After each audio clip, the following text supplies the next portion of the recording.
If there's one vehicle that is worthy to be named Car of the Year for 2025, it is the Cadillac Escalade IQ. An SUV, an EV SUV by the way, from a legacy manufacturer that desperately needed something to go their way, that desperately needed to make a statement and say, we're back. After 50 to 60 years, we are back to take on the American luxury market and maybe even be better than the Bentleys, the Rolls Royces, the BMWs of the world. And to some degree, the Escalade IQ has done all of that and then some for the brand and also the EV market. I'm here to tell you this right now. The Escalade IQ is the most impressive EV from a legacy manufacturer we have seen so far. And in today's video, we're going to go over the pros and cons that makes up the Escalade IQ, why it's being named potential car of the year for 2025 for Boston Auto Blog, and also go over the cons that could hurt this vehicle in the long run heading into 2026 and for this award. So before we dive into all of this, I want to give a huge shout and thank you to Cadillac of Norwood in Norwood, Massachusetts for letting me come down here to check out the Escalade IQ once again. Their link will be in the description below so you can check out their extensive Cadillac inventory. It all begins with the exterior appearance for the Cadillac Escalade IQ because this is the byproduct of a manufacturer, a family of brands that put their heart and soul into a product, which we really hadn't seen from Cadillac in a very, very long time. If there's one thing that's always infuriated me about General Motors is that, for the most part, they never really seem to care about their mainstream products. And yet, with their EV lineup, this is where they had the incentives to go all in. And we saw that with the Lyriq, the Optiq, and the Vistic. And in fact, the Lyriq was one of the best-selling EVs in its class, and now on the higher end with the Escalade IQ, not only is it one of the better-looking EVs, I think it's also one of the more premium options as well. And it begins with the front fascia, the fact that it's all illuminated here. You have the cascading waterfall effect here. That's a signature look from Cadillac, but then the grille itself is also illuminated. The front badge is illuminated, and it just looks so menacing from the front end. And some of these design elements do carry over into the gas-powered models as well, like the full gas-powered Escalade. And it just has this presence that lets you know that, yes, this is going to be a premium luxury vehicle that is going to go head-to-head with the Bentleys, with the Rolls Royces of the world, maybe is a better option than what the Germans are offering right now, like that BMW iX and IM. I can't believe that BMW even thought that was a good option to have vehicles that looked that boxy and maybe even a bit ugly as well.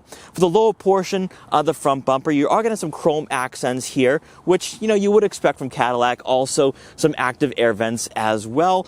And to some degree, it kind of looks like an ICE vehicle. It really does. And I think that's also what's helping you ease into these products a bit more. That Cadillac, yes, they're going in a futuristic design, but they're also giving you more of a traditional look with the lineup itself. Then as we make our way over to the side profile, we have these massive 24-inch wheels here on this SUV, which I know some people are going to say, oh man, 24-inch wheels, that's going to create a lot of road noise, maybe even ruin the ride quality. That isn't the case here, thanks to the EV platform that underpins the Escalade IQ. This really does set the tone for this vehicle though, because when you get into this market, the larger the wheel, the better looking it is. Also, I like the smaller details as well. Cadillac did focus on the smaller design aspects, such as the Cadillac emblem right there, and then the turn signal indicator up front. I really do like that. Now, the one thing I do wish that Cadillac would address though are these running boards. I don't think they come out enough. I think they need to be extended a bit more, maybe even be powered, where they can extend out when you open the door, just giving you easier access inside this SUV. Then as you make your way around to the back here, the first thing I really like here about the Escalade IQ's design is the sloping C-pillar and the rear window. So you remove that boxier shape that will be typically associated with full-size SUVs in this class, whether they're EVs or full gas-powered models. So it is a nice touch here on this SUV. Also, you will have LED taillights and LED turn signal indicators, giving you that modern appearance. I also like the fact that it kind of looks like the Lyriq as well. So it's taking a lot of styling from other EV products in the lineup. The only thing I think a lot of you might be like, I don't really like, is that with the emblem itself, when you press down on it, It opens up the rear liftgate. Some people would prefer a latch, and I fully understand that. Also, a good amount of cargo space behind the third row seats. I'm able to fit all my camera gear here. So that's 3 bags of camera gear, a gimbal box, and a tripod. So if you're going on a road trip with the family, or maybe even doing some grocery shopping during the week, you can have your kids in the third row and have your groceries back here very, very seamlessly. And if that wasn't enough, before we talk about what's powering the Escalade IQ, which is another pro here to this vehicle, you also get a power frunk. That is right. So it opens nice and wide, and you can store another bag or two here. This is really cool. This is just the beginning of the party tricks for the Escalade IQ for 2025. Now, getting into what powers the Escalade IQ, let's begin with what's probably most important here, and that's going to be the range anxiety, or really the lack thereof, with this SUV. You're looking at an estimated range of 460 miles out of this SUV. So you could easily go from Boston to New York here with this vehicle and enjoy the nice comfort and leisure driving experience out of this EV. But let's talk about that performance though, which is why a lot of us are here, and that's going to be the dual electric motors, producing 615 horsepower and 680 pound-feet of torque. But in Velocity Max mode, which you have a V button on the steering wheel, you can have up to 750 horsepower and 785 pound-feet of torque. But as excited as I am for the exterior and this cutting-edge design and how cool it looks, it's the interior that takes things to a whole new level.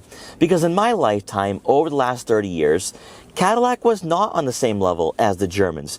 Maybe in some cases the Japanese, and right now with the XT4 and XT5, I wouldn't even say they're competitive with Genesis products.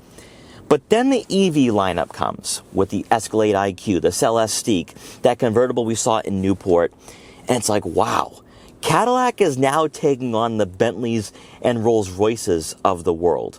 And at one time, maybe 50 or 60 years ago, Cadillac was the status symbol. That was what everyone strived for. And I feel like with the Escalade IQ, we're back to that again. Because for us millennials, we never saw Cadillac in that same category, in that same sentence. But now we can most certainly do that here with this vehicle.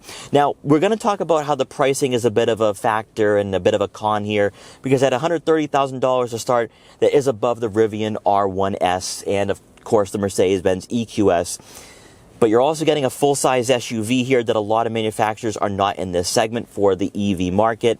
And then you also take a look at the technology here. This is going to be mind-blowing for a lot of you who are hopping into this vehicle for the first time. So let's begin with what we see in front of us, and then we'll make our way towards these seats. So we have this nice massive curved screen here, with the resolution and quality being fantastic for Cadillac and for an American brand. But on top of this, though, some people don't like having the infotainment system stretched to the passenger side. We see that with Porsche and Audi now.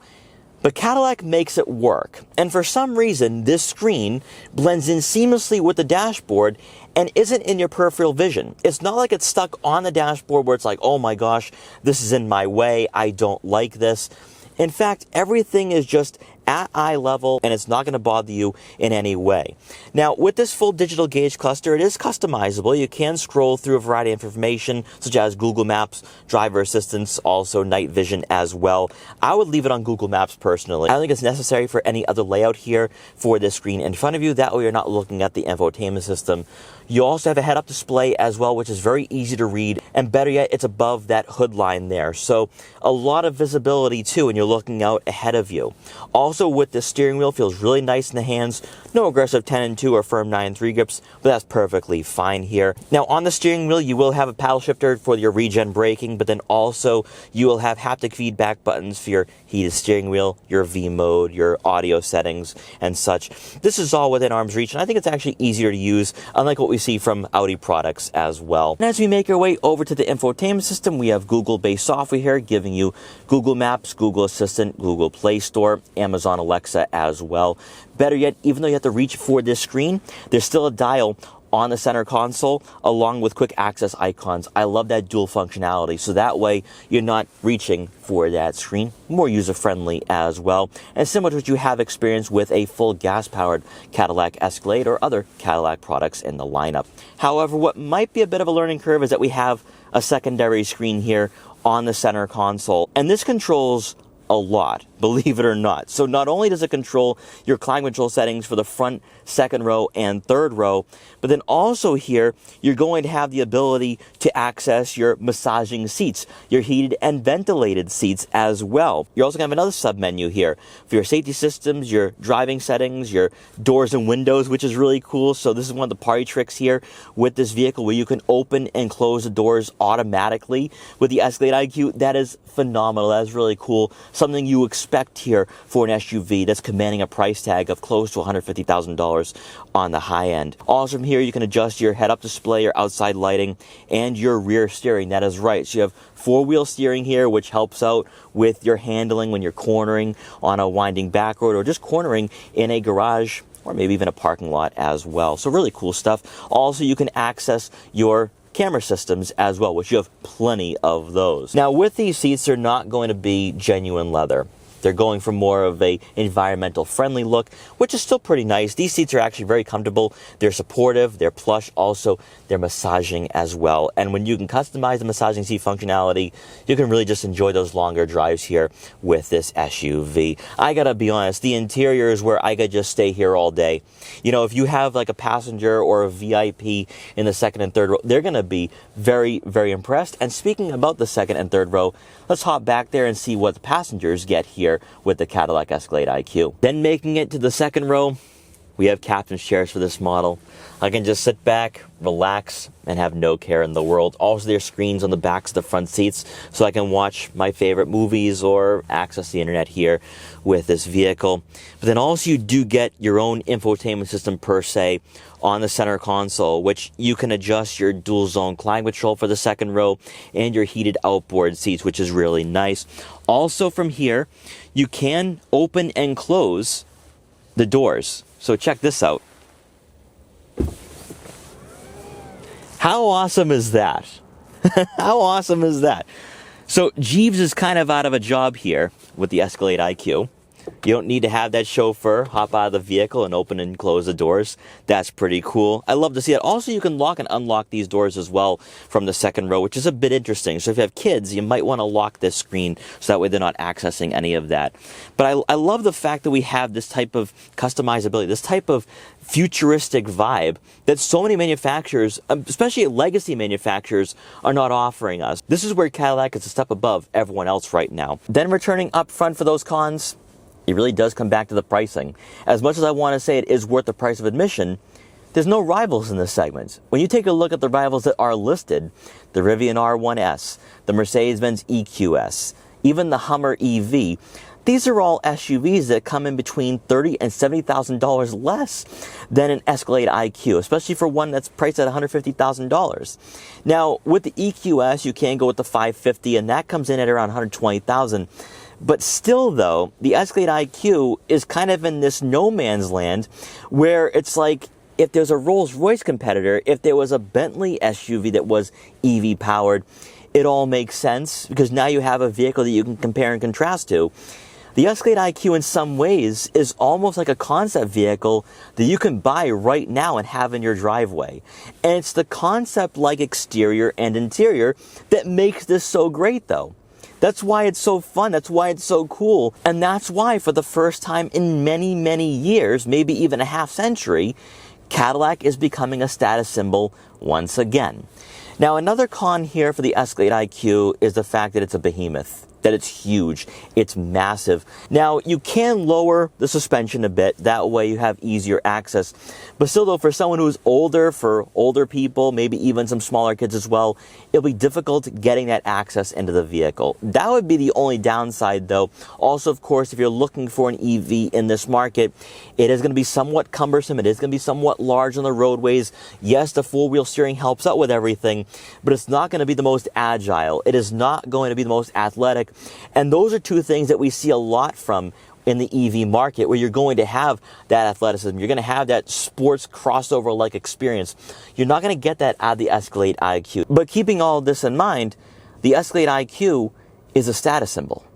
And because it's a status symbol, we can overlook the faults and say, you know what, for 2025, this is a fantastic, maybe even a phenomenal SUV in the EV market that is exactly what this market needed, but also what Cadillac needed more importantly. So guys, I hope you enjoyed this video. Also, of course, I hope you like the fact that the Escalade IQ is making its way into the Car of the Year conversation, because it's the only EV that made it on this list, and for plenty of reasons, as we checked out today.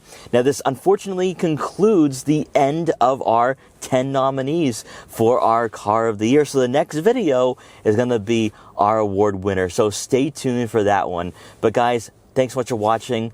Take care, and I will see you guys next time.